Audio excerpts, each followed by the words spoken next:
guys don't have the time to actually put in and learn all these lifts. So this is, we're talking about doing these for strength sports, but for football players and things like that don't want to or don't necessarily have the coach to teach them Olympic lifts, this is a very viable alternative to develop explosive power. It's not just for powerlifting. For the box jump, the main technical points are you want your feet about hip width apart. It should just feel natural, whatever can be a little wider, a little closer, just whatever feels natural when you jump. You want about an arm's length away from the box, so the box will be about here. You want about that far away. As you go down, you want to go down as fast. You want to drop as fast as you can to about a quarter squat position. Obviously, it's all going to change. It changes from person to person. Some will go lower, some will be higher. But a guide to be about quarter squat, and then from there, you want to think about pushing your feet through the floor, propelling yourself up onto the box. You want to land. You want to land soft on the balls of your feet as much as you can. Just take away some of that impact, and then try to have another box set up next to it so you can climb down, sort of walk down the box rather than jumping off from the top, because that's going to bring a lot more force than jumping up onto a box, jumping off the box. Just err on the side of caution. So if all you have is a 30-inch box, just jump and try to land with your legs as straight, barely bent. What do you think about before a squat work? So do you like to do these before a squat workout, or a contrast in between squat sets, or how do you like to place these for powerlifters? For powerlifters, I would place them either right after, so a set of squat directly into 3 box jumps or 5 box jumps, or contrast training, or right after, or finish your squat workout, do the box jumps, and then move on to your other accessories. What about, so another way I've liked to use them too is for doing is an activation thing, so kind of as a warm-up? Yeah, I think as long as you warmed up before you did the warm-up for the boxes, sure, I don't see why that, because it's not super taxing. As long as you're just jumping up onto a box, it's not real taxing. You're not getting all that impact. Yeah, so if you start doing depth jumps and stuff before, I think that might be a problem, but if you're just jumping onto a box, something like that, to activate the muscle. Okay, so we'll give you some guideline here. If you've never done these before, so if you want to do these as part of your warm-up, let's say you can do about 6 to 10 box jumps there, okay? So you can do 6 to 10. It doesn't matter the height so much, because obviously, say it's an RPE 7 or 70%, doesn't make sense, because if you can jump 50 inches and you're jumping at 35, we still want you going as high as you can onto that box. So let's say 6 to 10 jumps as part of a warm-up.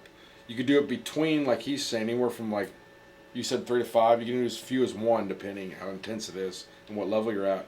Do a heavy set of squats. Do this back and forth. There's a PAP effect. You got time on your hands.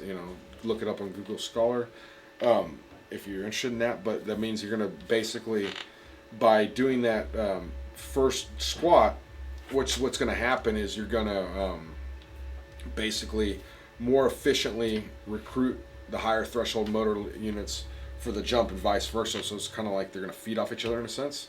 So you can do, say you're doing 3 sets of squat, you can do what he said, do a set, do 3 of these box jumps a couple minutes after, then take a full recovery, repeat that sequence. That's sort of what you're saying? Exactly. Okay. You got a little bit of the box squat now, so sort of the frequency here. I mean, there's nothing hard and fast here, but what do you think for frequency? For, again, mostly people watching are going to be more towards the powerlifting persuasion, because people might say you do more than once a week, you're going to die, but basketball players play basketball every day and jump for rebounds, and most of them are still walking. So I'd say 1 to 2 times a week starting out. Okay. Especially if they're heavy, if it's a bit super heavyweight powerlifter or something like that. Next exercise is the box squat jump. So he's actually come down. So this was, again, one of my favorites. This was more for deadlifting. So what I would do on this one is I would maybe do a couple in the warm-ups, and I would do a heavy set of deadlifts. Say I'm doing my speed compensatory acceleration sets after. I do just one of these box squat jumps and then go back to the deadlift, back and forth. So what I do, come down, pause on a box, break up the eccentric concentric chain, explode back up onto the box. So the deadlift is a concentric only lift, but you do have, if you do it properly, you can really get that create that pseudo eccentric. So tell us a little bit about what height do you think, how how far you align from where you're jumping and all that kind of stuff? I like to, on these ones, just play it safe and even add another maybe 6 inches or a foot past arm length, just because you're starting a little leaning. You're going to be like leaning forward over your body, so you might end up jumping a little further out than you would on a box jump. So I don't know, 3 feet, something like that. Start back, and you really got to start. This is one where we really need to err on the side of caution. Just you pick a 2-foot box or something like that and jump as high as you can, rather than trying to jump onto a 50-inch box or something like that. Because until you get the rhythm and the motor pattern done, you're likely gonna hit your shins and stuff against it for the first few times, just because it's a little different. It's a lot harder than the regular box jump where you're squatting down to the quarter squat because you're taking out the eccentric. So just err on the side of caution there. Yeah, and so what if you don't have say you don't have a box to land on? Would it be okay just to jump straight up in the air like a vertical jump? Absolutely, jump straight up, or even jump out like a standing long jump kind of thing. Well, see, so that might be the good way to start off. Yeah, doing what he said, just jumping up or a standing long jump. I mean, we got to get over this. We got to get people watching the video, so we got to make it look nice. But that might be an easier way to start off. Yeah, box squat jumps and then just regular box jumps the next day. Okay. Next time. Very good. And then we finish off with depth jumps. Depth jumps. Done a couple articles where I've talked about this, and like people go crazy because technically a plyometric means a shock training. It's not just jump.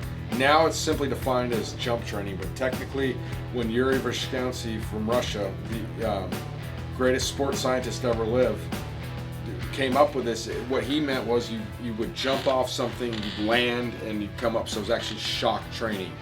Okay, but we're not going to play semantics here. We're going to call any kind of jump training, plyometrics. Okay, so if you are very heavy or you have knee problems, I would recommend not doing this. Okay.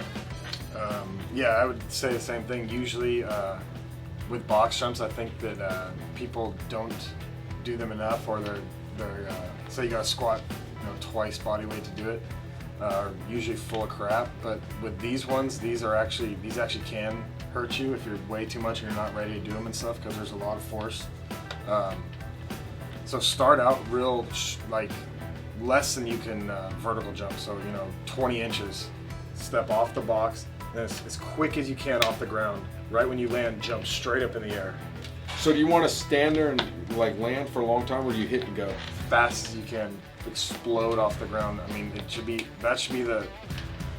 what you should be focused on, getting off the ground as fast as you can right when you land, not how high you jump after or anything like that. I mean, but the focus should be off the ground as fast as you can. The ground is a hot plate with a depth jump. As soon as you hit it, you don't want to get burned, you want to go up.